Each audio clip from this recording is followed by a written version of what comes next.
Gabriela, Clavo y Canela, de Jorge Amado. Primera parte. Capítulo 3. Dos notables en el puesto de pescado. Se callaron un instante, oyendo la sirena del barco. «¿Está pidiendo el práctico?», dijo Juan Fulgencio. «Es el Ita, que viene de Río de Janeiro. Mundiño Falcão llega en él», informó el capitán, siempre enterado de las novedades. El doctor retomó la palabra, alzando un dedo categórico para subrayar la frase.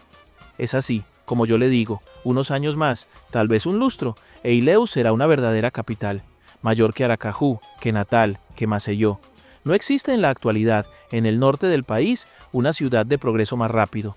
Hace pocos días leí en un periódico de Río de Janeiro». Dejaba caer las palabras lentamente. Aún mientras conversaba, su voz mantenía un cierto tono oratorio, pero su opinión era altamente considerada. Funcionario público jubilado, con fama de persona culta y talentosa, publicaba en los periódicos de Bahía largos e indigestos artículos históricos, y por lo mismo Pelópidas de Assunção Dávila, hombre del Ilhéus de los viejos tiempos, era casi una gloria en la ciudad.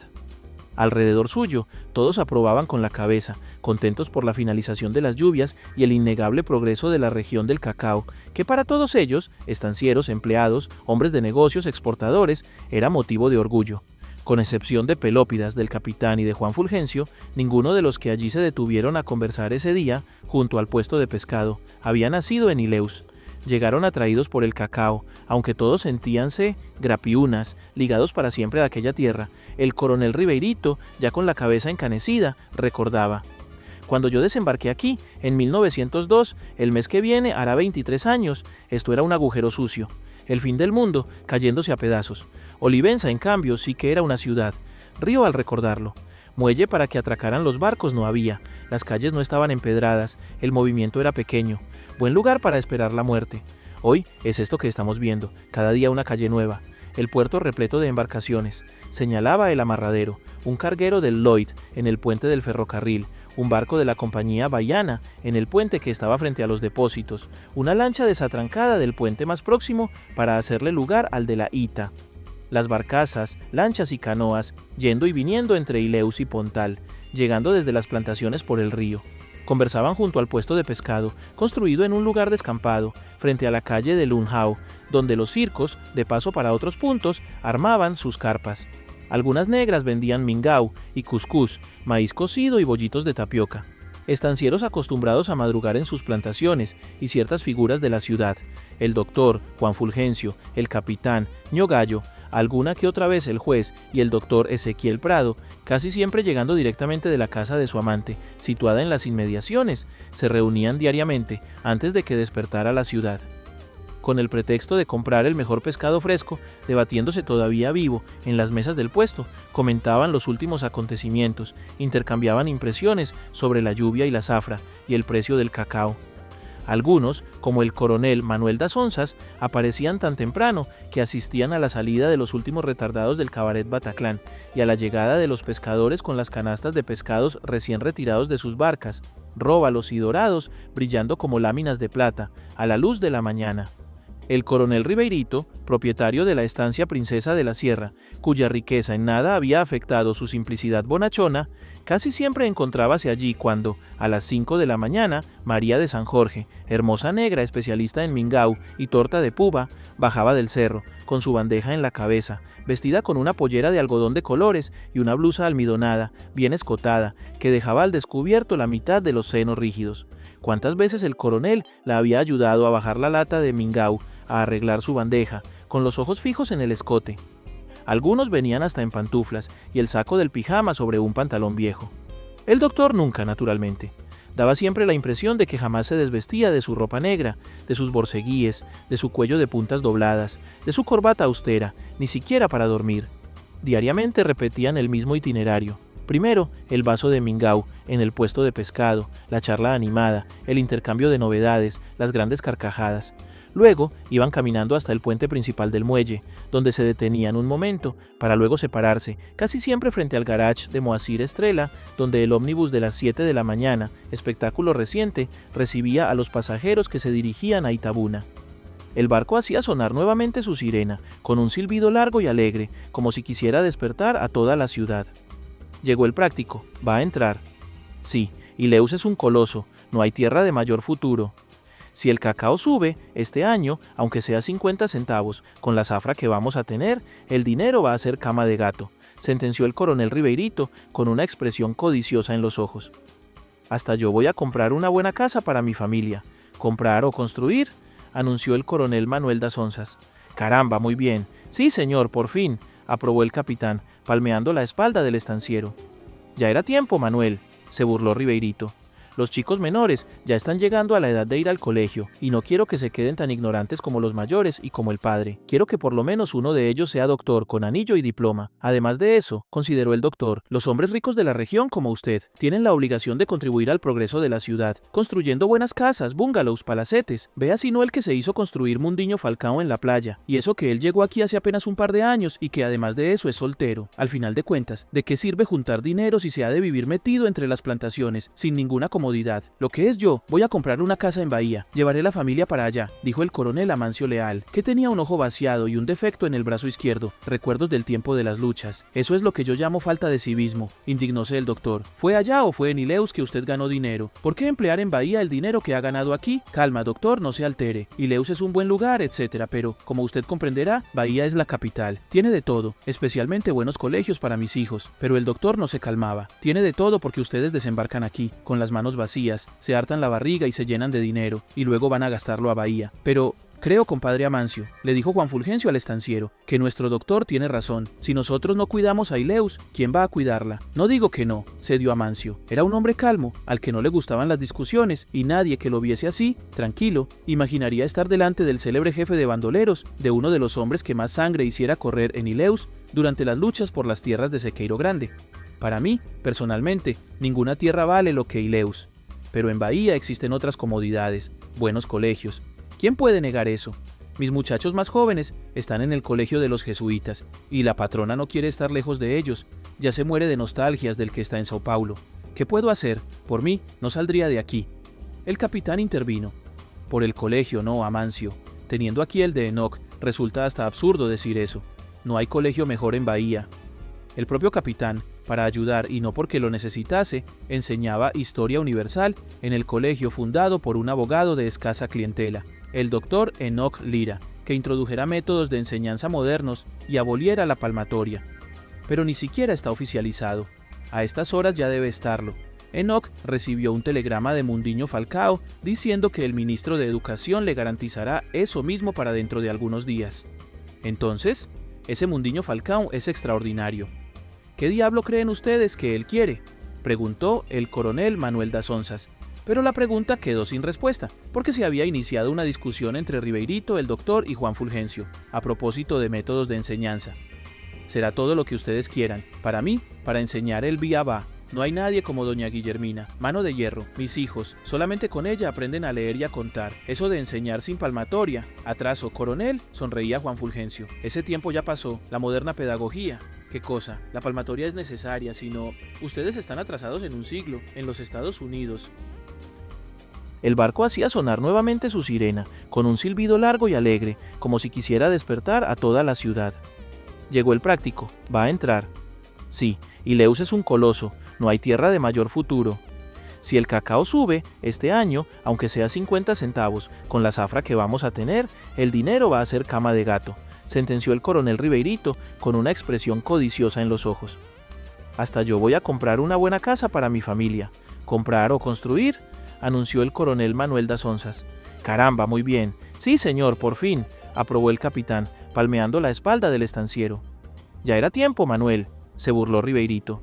Los chicos menores ya están llegando a la edad de ir al colegio, y no quiero que se queden tan ignorantes como los mayores y como el padre. Quiero que por lo menos uno de ellos sea doctor con anillo y diploma. Además de eso, consideró el doctor, los hombres ricos de la región como usted tienen la obligación de contribuir al progreso de la ciudad, construyendo buenas casas, bungalows, palacetes. Vea si no el que se hizo construir Mundiño Falcao en la playa, y eso que él llegó aquí hace apenas un par de años y que además de eso es soltero. Al final de cuentas, ¿de qué sirve juntar dinero si se ha de vivir metido entre las plantaciones, sin ninguna comodidad? comodidad. Lo que es yo, voy a comprar una casa en Bahía. Llevaré la familia para allá, dijo el coronel Amancio Leal, que tenía un ojo vaciado y un defecto en el brazo izquierdo. Recuerdos del tiempo de las luchas. Eso es lo que yo llamo falta de civismo, indignóse el doctor. ¿Fue allá o fue en Ileus que usted ganó dinero? ¿Por qué emplear en Bahía el dinero que ha ganado aquí? Calma, doctor, no se altere. Ileus es un buen lugar, etcétera, pero, como usted comprenderá, Bahía es la capital. Tiene de todo, especialmente buenos colegios para mis hijos. Pero el doctor no se calmaba. Tiene de todo porque ustedes desembarcan aquí, con las manos vacías, se hartan la barriga y se llenan de dinero, y luego van a gastarlo a Bahía. Pero creo, compadre Amancio, le dijo Juan Fulgencio al estanciero, que nuestro doctor tiene razón. Si nosotros no cuidamos a Ileus, ¿quién va a cuidarla? No digo que no, cedió Amancio. Era un hombre calmo, al que no le gustaban las discusiones, y nadie que lo viese así, tranquilo, imaginaría estar delante del célebre jefe de bandoleros, de uno de los hombres que más sangre hiciera correr en Ileus durante las luchas por las tierras de Sequeiro Grande. Para mí, personalmente, ninguna tierra vale lo que Ileus. Pero en Bahía existen otras comodidades, buenos colegios. ¿Quién puede negar eso? Mis muchachos más jóvenes están en el colegio de los jesuitas, y la patrona no quiere estar lejos de ellos. Ya se muere de nostalgias del que está en Sao Paulo. ¿Qué puedo hacer? Por mí, no saldría de aquí. El capitán intervino. Por el colegio, no, Amancio. Teniendo aquí el de Enoch, resulta hasta absurdo decir eso. No hay colegio mejor en Bahía.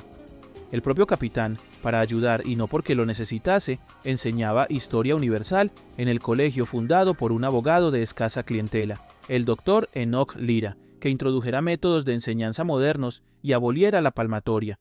Pero ni siquiera está oficializado. A estas horas ya debe estarlo.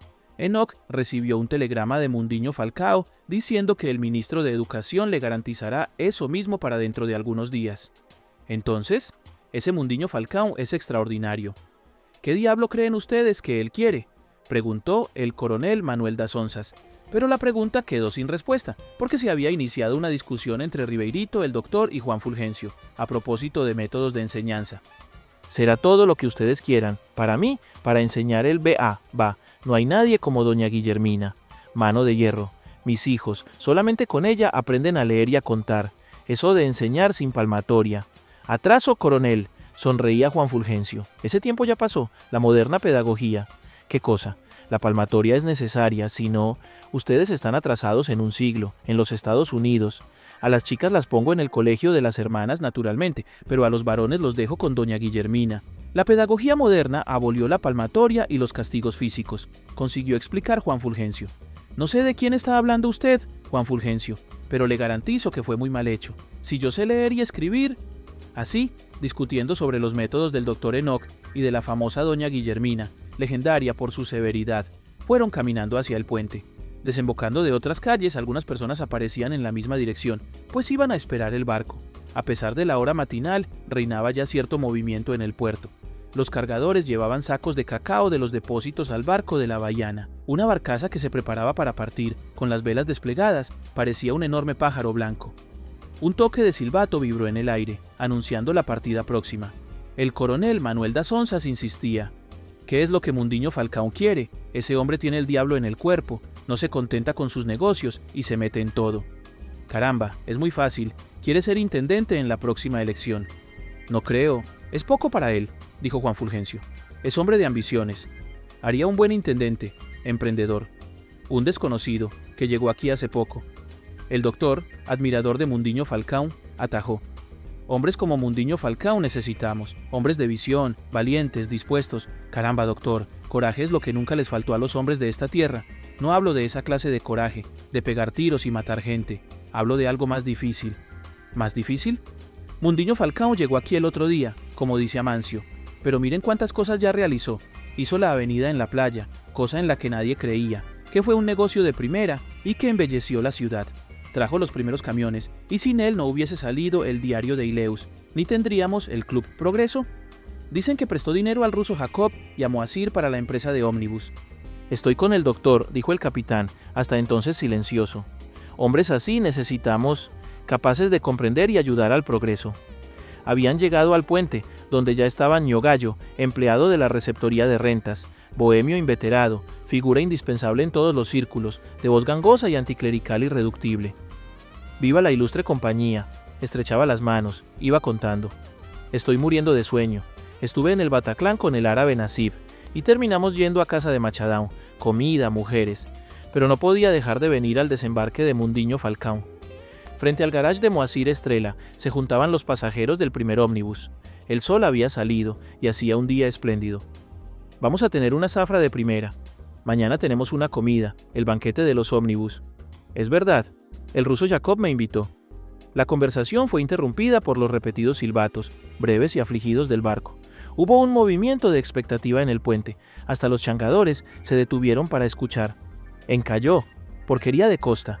Si continúa así, ni el barco de la Bahiana va a poder entrar en el puerto. Y menos aún el de la costera y el del Lloyd. La costera ya amenazó con suspender la línea. Barra difícil y peligrosa, aquella de Ilhéus, apretada entre el cerro de Lunhao, en la ciudad, y el cerro de Pernambuco, en una isla al lado del Pontal. Canal estrecho y poco profundo, de arena moviéndose continuamente en cada marea. Era frecuente que los navíos encallasen y a veces tardaran un día en zafarse. Los grandes navíos no se atrevían a cruzar la barra asustadora, a pesar del magnífico fondeadero de Ilhéus. Los llamados continuaban angustiosos. Personas que habían venido a esperar el navío comenzaban a tomar el camino de la calle de Lunao para ver lo que pasaba en la barra. ¿Vamos hasta allá? Esto es lo que subleva, decía el doctor mientras el grupo caminaba por la calle sin empedrar, contorneando el cerro. Ilhéus produce una gran parte del cacao que se consume en el mundo, tiene un puerto de primera, y sin embargo, la renta de la exportación del cacao queda en la ciudad de Bahía, todo por causa de esta maldita barra. Ahora que las lluvias habían cesado, ningún asunto entusiasmaba más a los habitantes de Ilhéus que ese. Sobre la barra y la necesidad de hacerla practicable para los grandes navíos, se discutía todos los días y en todas partes. Se sugerían medidas, criticábase al gobierno, acusando a la intendencia de ocuparse poco, sin llegarse a ninguna solución, quedando las autoridades en promesas, y las dársenas de Bahía recogiendo los impuestos de exportación. Mientras una vez más volvía a hervir la discusión, el capitán se retrasó, tomó del brazo a Ñogallo, a quien dejara en la puerta de María Machadão, alrededor de la 1 de la madrugada. ¿Y su muchacha, qué tal? Bocado fino, murmuró Ñogallo con su voz gangosa, y contó, no sabe lo que se perdió, debería haber visto al árabe Nasib, declarándole su amor a aquella tuerta jovencita que salió con él. Era para mearse de risa. Los pitos del barco crecían en desesperación y ellos apuraron el paso, mientras aparecía gente de todos lados.